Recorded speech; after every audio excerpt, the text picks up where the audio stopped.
À Bruxelles, un tiers de l'impact d'un ménage sur l'environnement est lié à sa consommation de nourriture et de boissons. L'alimentation est responsable dans le monde de 20% des émissions de gaz à effet de serre. Face à ce constat alarmant, des actions sont entreprises à Bruxelles pour lutter contre le gaspillage alimentaire.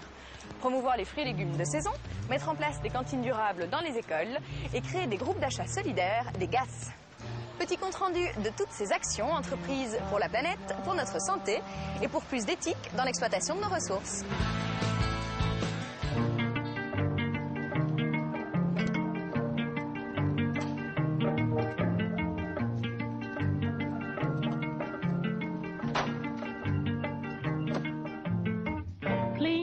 L'alimentation durable est une alimentation qui d'abord respecte l'environnement, donc qui diminue les effets sur les ressources naturelles, qui diminue la pollution, que ce soit la pollution de CO2 ou la pollution des eaux, et qui respecte le commerce équitable. L'alimentation aujourd'hui a un impact très important sur l'environnement. Il représente environ 30% de l'empreinte écologique des Bruxellois, soit l'équivalent des fonctions du logement. Cette alimentation durable est également importante parce que nous gaspillons énormément. 12% de la poubelle est faite d'aliments périmés ou entamés, que ce soit du pain, des produits laitiers, de la viande, du poisson, parfois même pas ouverts.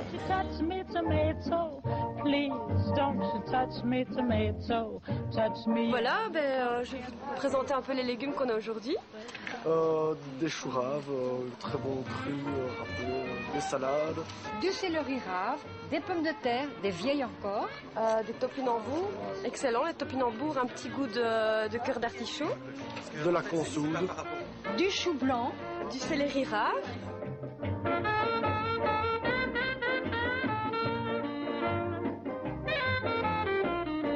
Voilà, en fait, le GAS, c'est un groupement de personnes, donc c'est un groupe d'achat solidaire. On insiste bien sur le solidaire.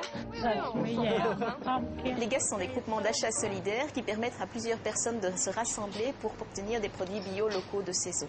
Il est donc possible d'organiser par quartier ou même par bureau des achats groupés où chacun peut aller chercher son panier une fois par semaine ou plus souvent si nécessaire.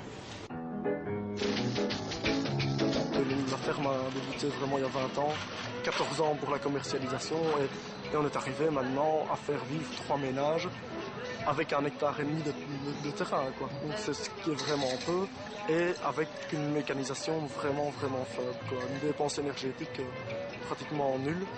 Et je crois que c'est aussi une question de solidarité aussi avec les fermes parce que bon, elles nous nourrissent, elles nous permettent de nous nourrir de manière d'une qualité excellente.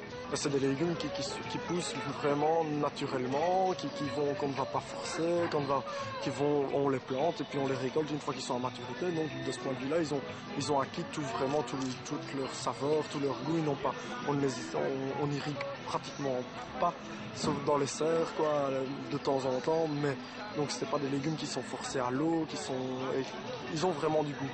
Et un autre point très important, c'est uniquement des légumes de saison. L'alimentation a également un impact important au niveau de la consommation des ressources. Par exemple, les ressources naturelles en eau. Il faut savoir que la consommation moyenne d'un être humain est de 2 à 4 litres d'eau par jour, alors que la production d'une ration alimentaire quotidienne représente 2000 à 5000 litres d'eau.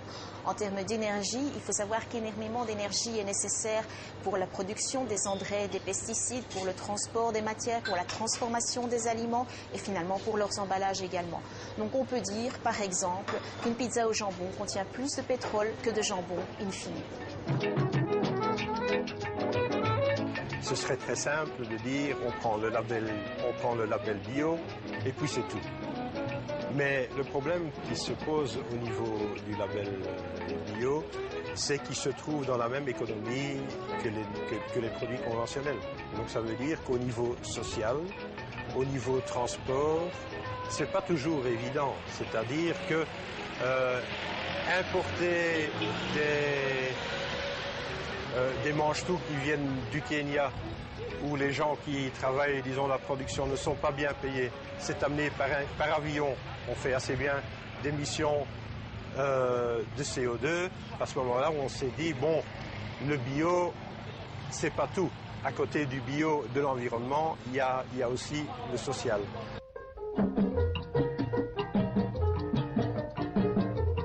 Donc l'idée qu'on a, c'est le bio local, le fermier local, l'artisanal local. Si on ne trouve pas ces produits et qu'on doit aller au-delà des frontières, à ce moment-là, c'est bio et fair trade dans la plupart des cas.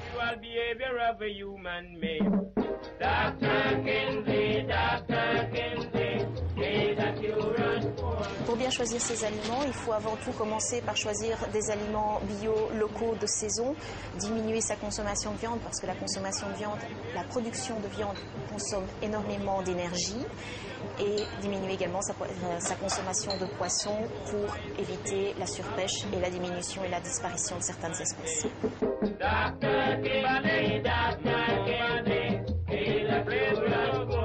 Bruxelles Environnement propose différents outils pour aider la population à s'informer et à agir pour une alimentation durable. Nous proposons toutes ces informations sur notre site internet www.bruxellesenvironnement.be ou à notre service info 02 775 75 75.